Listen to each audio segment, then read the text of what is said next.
नमस्ते, मी वंदना. पुन्हा एकदा माझ्या चॅनलमध्ये तुमचं सगळ्यांचं स्वागत. आपलं यूट्यूब चॅनल आहे ब्लाऊज फिनिशिंग आणि फेसबुक चॅनल आहे वंदना गायकवाड. दोन्ही चॅनलला सबस्क्राईब करा आणि फॉलो करा. व्हिडिओ आवडला तर लाईक शेअर सबस्क्राईब करायला अजिबात विसरू नका. आता आपण 4 टक्स ब्लाऊज स्टिच करणार आहोत आणि तुम्ही व्यवस्थित बघा म्हणजे तुमच्या लक्षात येईल. सिंपल पद्धतीने बिना क्रॉस पट्टीचा 4 टक्स आपण कसा फिनिशिंगसोबत केला पाहिजे. तर मी कटिंग व्हिडिओ अगोदर अपलोड केलेला ब्लाऊज फिनिशिंग ह्या चॅनलला.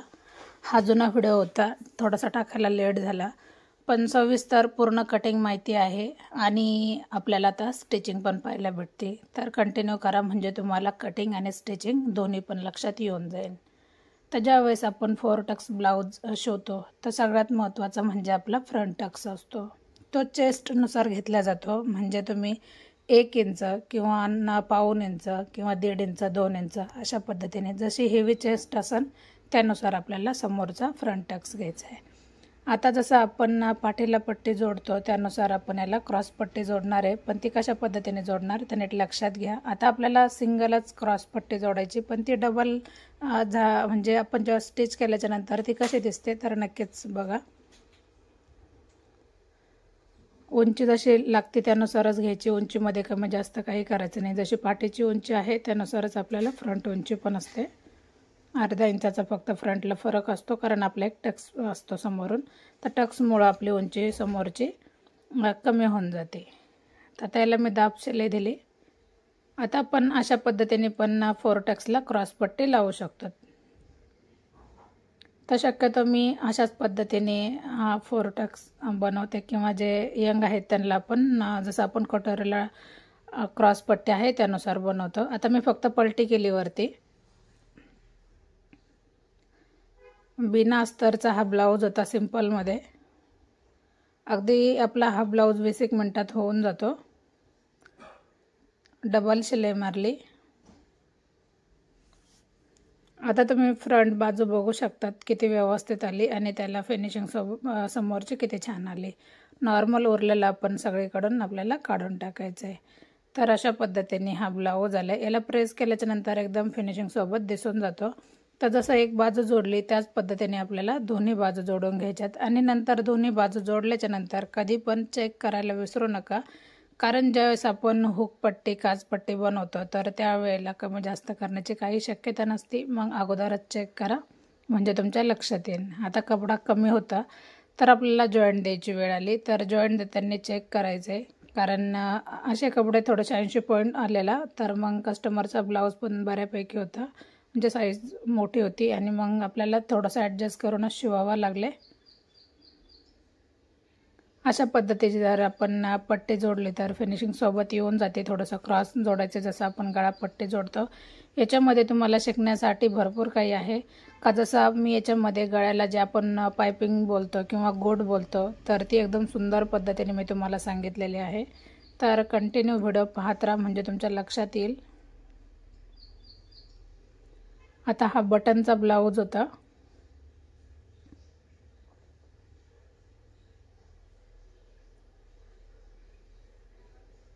उरलेला आपल्याला पूर्ण कट करून टाकायचे आणि मी मधून एक शिलाई देते. गळा मी एकदा चेक करून घेतला.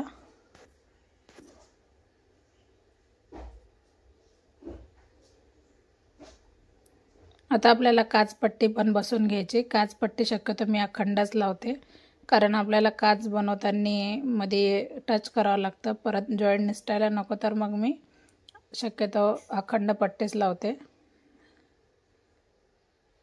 तर अशा पद्धतीने हा पण झाले आणि नंतर पण आपल्याला पुन्हा एकदा चेक करायचे. तर चेक झाल्याच्या नंतर आपण जसं पाठीला टक्स वगैरे घेतो नॉर्मल पद्धतीने त्यानुसारच आपल्याला टक्स जोडून घ्यायचेत आणि पाठीला आपल्याला नॉर्मल पट्टी टाकायची.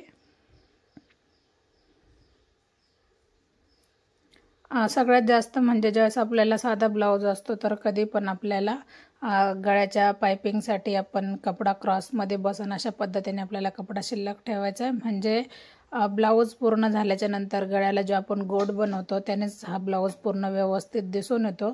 तर कधी पण लक्षात घ्या का ते काम व्यवस्थित करा आणि फिटिंग व्यवस्थित करा म्हणजे ब्लाऊज हा फिनिशिंगला व्यवस्थित बसून जातो. पाठीचा भाग जोडून झाल्याच्या नंतर आपण याला आता पूर्ण शोल्डर जोडून घेतले। आता आपण क्रॉस पट्टी जोडताना बघू शकतात मी तिरकी काढली, म्हणजे आपण गळ्याला जी पट्टी बनवतोय गोटसाठी ती तिरकी काढायची, सरळ कधी काढायची नाही आणि ती ताणणारी असावी। ज्यावेळेस आपण ताणणारी पट्टी घेतो तर गळ्याची पायपिंग जी बनवतो तर ती एकदम व्यवस्थित बसते आणि फिटिंगला बसते, ही गोष्ट लक्षात घ्या। आता याच्यावर मी तुम्हाला सविस्तर व्हिडिओ नक्कीच बनवणार का ब्लाऊज झाल्याच्या नंतर तुम्ही पाहू शकतात खूप सुंदर हा ब्लाऊज आलाय आणि सिंपल पद्धतीने आहे, फक्त जास्त जॉईंट येईन असं करू नका। जास्त जॉईंट आल्याच्या नंतर प्रॉब्लेम काहीच होत नाही, पण जे नवीन आहेत तर कदाचित प्रॉब्लेम येऊन जातो, कारण जॉईंटच्या तिथं व्यवस्थित आपल्याला हे करावं लागतं, दाब व्यवस्थित द्यावा लागतो, कारण तिथं पलटी होण्याची शक्यता असते गोट। तर तसं न होता शक्यतो आपण अखंड जरी घेतल्या 2 याच्यामध्ये तरी पण चालते। आता मी दोनच पट्ट्या घेतल्या आणि त्याच्यामध्ये आपला गळा पूर्ण फिनिशिंग झाला, तर पाहू शकतात। आता जोडून घेतले। आता आपल्याला फक्त काय करायचं आहे, वरच्या बाजूने आपल्याला नखाने प्रेस करायचं आहे, म्हणजे आपल्याला लक्षात येऊन जाईल। तर पूर्ण जेवढा गळा आहे त्यानुसार आपल्याला थोडंसं प्रेस करून घ्या, कारण गोट बनवायला एकदम सोपी आणि साधी पद्धत आहे। आता याच्यामध्ये भरपूर साऱ्या पद्धत येतात मला, तर तुम्हाला याच्यातून मी भरपूर सारे व्हिडिओ टाकणारच आहे, तर कंटिन्यू पाहत राहा, म्हणजे तुमच्या लक्षात येऊन जाईल का कशा पद्धतीने आपण गोट घ्यायचं आहे। आता पाहू शकतात मी एकदा फोल्ड केले, पुन्हा एकदा परत फोल्ड करायचं आहे। आता ही बऱ्याच जणांना अवघड पद्धत वाटेल, पण मला कंटिन्यू सवय झाली तर मला काही वाटत नाही। नाहीतर मग आपण काय करायचं, अगोदर एक कच्ची शिलाई मारून घ्यायची। तुम्हाला मी समजून सांगण्यासाठी पुन्हा एकदा दाखवते का आपण कशा पद्धतीने फोल्ड केले आणि त्याच्यावर परत एकदा फोल्ड करायचं आहे। असं फोल्ड केल्याच्या नंतर फिनिशिंग एकदम व्यवस्थित येऊन जाते आणि कुठेही गळा आपला अजिबात पलटी होत नाही आणि त्याला व्यवस्थित आकार येऊन जातो। थोडंसं रफ करायचं आहे ज्यावेळेस आपण गळा जोडतो।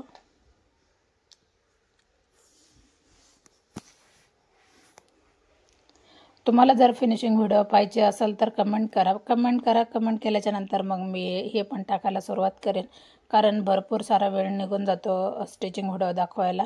कारण शक्यतो आपण साधा ब्लाऊज शिवलं तर 10-20 मिनटं धरून चला आणि अस्तरचं शिवलं तर 1 तास धरून चला, त्याच्यानंतर एडिटिंग वगैरे बरंचसं काही असतं, म्हणजे एक व्हिडिओला कमीत कमी 1 तास निघून जातो ते सगळ्या गोष्टी चेक करणं किंवा अपलोड करणं। त्याच्यासाठी मग मी जास्त स्टिचिंग व्हिडिओ टाकत नाही, पण तुमची जर मागणी असेल ना स्टिचिंग व्हिडिओ दाखवा तर नक्कीच दाखवण्याचा प्रयत्न करेन, कारण काम भरपूर असतं। अशाच पूर्ण पद्धतीने आपल्याला गोट हा बनवून घ्यायचा आहे।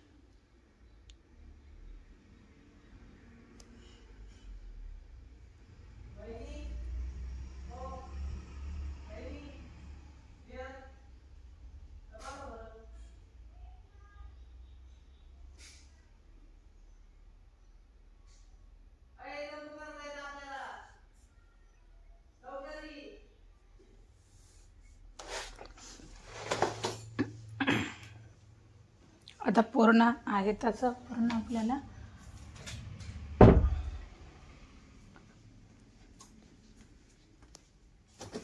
शेवटपर्यंत आपल्याला आहे तसंच मोडपायचं आहे, कारण व्हिडिओ भरपूर स्लो झाला, लक्षात आलं नाही।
अशा पद्धतीने बघू शकतात तुम्ही, गळ्याची पायपिंग एकदम सुंदर आली आणि कुठेही अजिबात पलटी होणार नाही।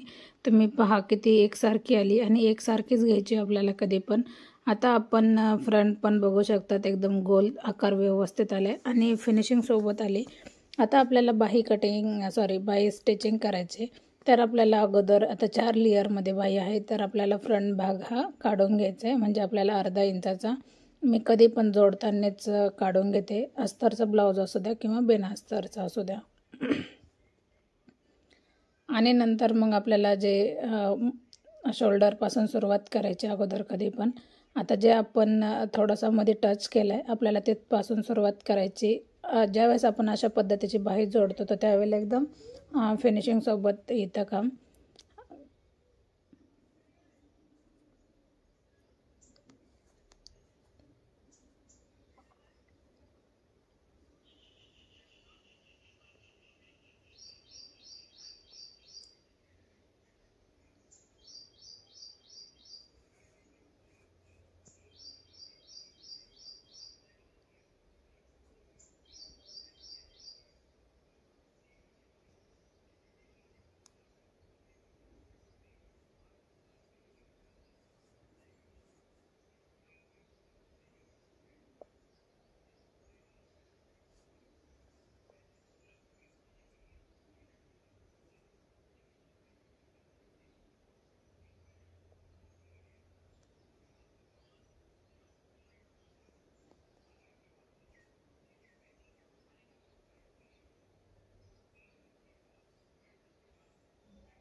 कधी पण आपल्याला डबल शिलाई घ्यायची बाही जोडताना।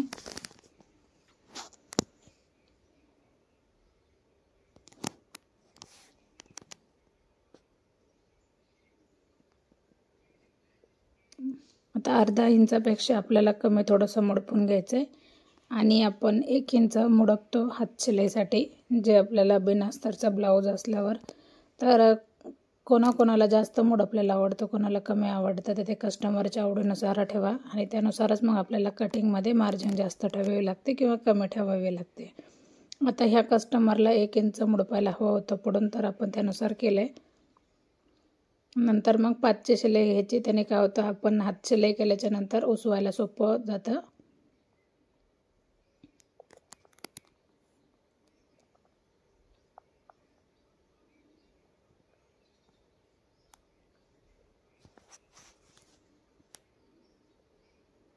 आता इथे थोडासा कपडा कमी पडलाय बाहीचा, तर मग मी फिटिंग करताना अगोदर मोंढ्यापासून कमरेपर्यंत फिटिंग करणार आणि नंतर मग बाही वरून आपल्याला खाली फिटिंग करायची।